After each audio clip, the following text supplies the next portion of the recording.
Saudações, eu sou a Isis Akemi Morimoto e hoje eu vim conversar um pouco com vocês sobre educação ambiental e políticas públicas.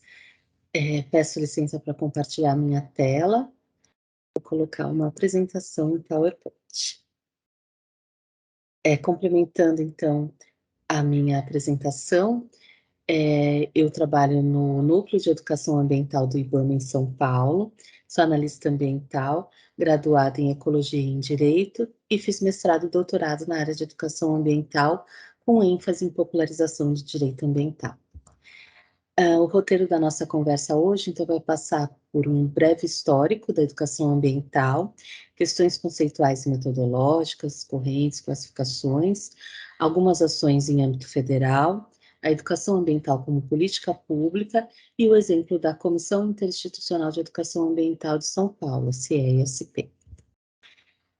Passando rapidamente pelo histórico da educação ambiental, podemos dizer que a primeira vez que o termo foi utilizado foi na Conferência de Educação ocorrida em Kiel, na Inglaterra, em 1965. Na sequência, vieram conferências que produziram documentos muito importantes da educação ambiental, trazendo princípios, metas e objetivos. Então, em 1972 veio a Conferência Mundial de Estocolmo, em 1975 a Conferência de Belgrado, em que produziu a Carta de Belgrado, com princípios e metas para a educação ambiental. Em 76, a de Tbilisi, que foi uma conferência específica de educação ambiental, a primeira conferência, né, mundial sobre esse tema. Em 81, a Política Nacional de Meio Ambiente trouxe a educação ambiental para o primeiro instrumento legal, né, de proteção ao meio ambiente com esse termo no Brasil, a Lei 6938 de 91.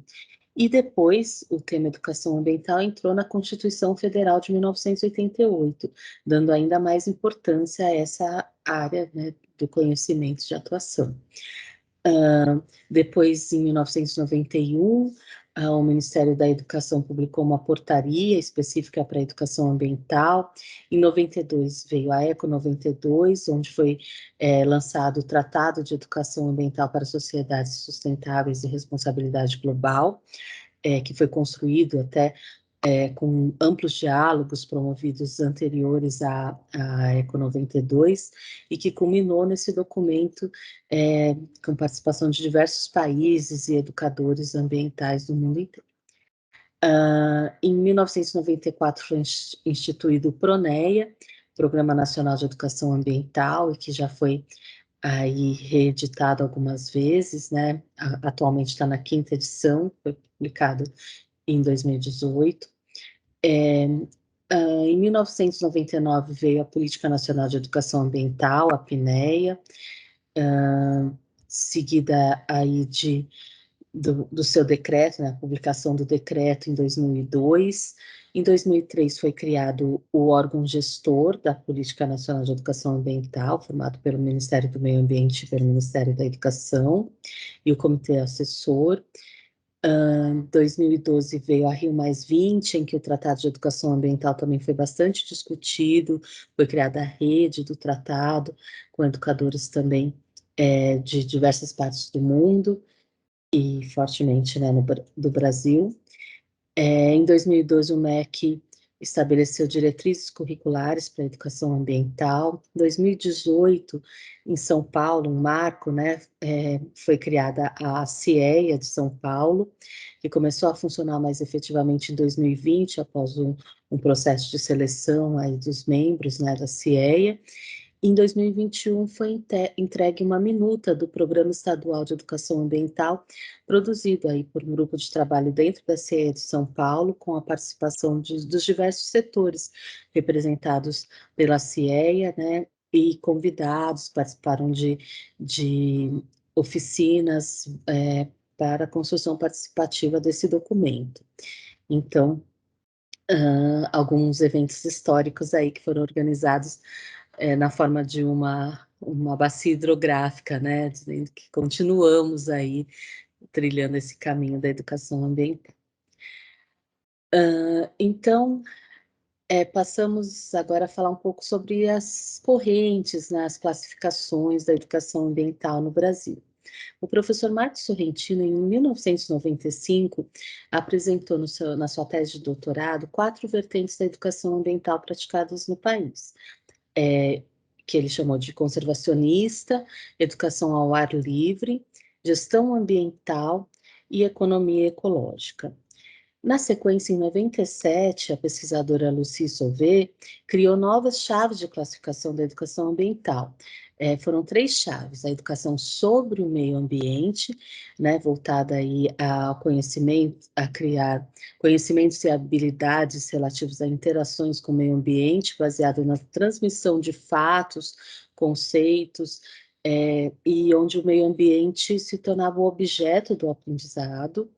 Depois, a educação no meio ambiente, que é aquela promovida ao ar livre, né, e que corresponde a uma estratégia pedagógica onde se procura aprender através do contato com a natureza, então, muito praticado nas unidades de conservação, né, nos parques, em que o meio ambiente, ele então, provê um aprendizado experimental, tornando-se um meio do aprendizado, e a educação para o meio ambiente, que é um processo no qual busca-se o engajamento ativo do educando, que aprende a resolver e a prevenir os problemas ambientais. Então, o meio ambiente é uma meta do aprendizado. Complementando essas classificações feitas pela Lucy Sauvé, em 2007, o órgão gestor da PNEA, né, da Política Nacional de Educação Ambiental, acrescentou mais uma vertente, que foi chamada de educação a partir do meio ambiente, então, considerando os saberes tradicionais e originários, a interdependência das sociedades humanas, da economia e do meio ambiente, a simultaneidade dos impactos locais e globais, uma revisão de valores de ética, de atitude, responsabilidades individuais e coletivas, e um pensamento altruísta que considera a diversidade dos seres vivos, de territórios, a capacidade de suporte, enfim, as questões de qualidade de vida e os princípios da incerteza e da precaução. Então, essas foram as classificações apresentadas por Sauvé. E também um outro trabalho bem interessante dessa mesma autora é chamado de Cartografia das Correntes em Educação Ambiental. E aí, nesse trabalho, ela resgata algumas correntes que ela chamou de mais antigas da educação ambiental, em que as ações eram dominantes mais na década de 70 e 80, e as correntes mais recentes, né, que são baseadas aí né, a partir da década de 90, 2000, 2010, enfim, que são essas 15 correntes listadas, né? Então, as de tradição mais antigas são naturalista, conservacionista, científica, resolutiva, e as mais recentes, a holística, a biorregionalista, a prática, a crítica, a feminista, a da comunicação, a etnográfica e da sustentabilidade. Então, seriam essas algumas das correntes de educação ambiental. E a professora também, educadora ambiental, Raquel Treiber, apresentou um trabalho, quando estava no MEC, em 2007, bem interessante, falando de alguns fatores importantes que precisam ser levados em conta quando a gente discute essa educação ambiental que se praticava e a que se pretende praticar no país.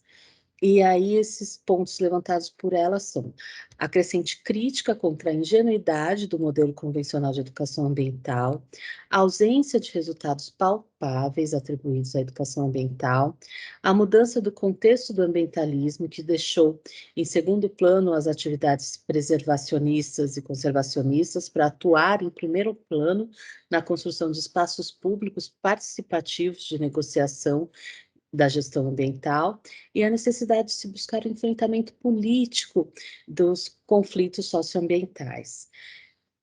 E aí, a partir então desses pontos levantados pela Raquel Treiber, nós trazemos aqui propostas de aprimoramento das nossas práticas de educação ambiental.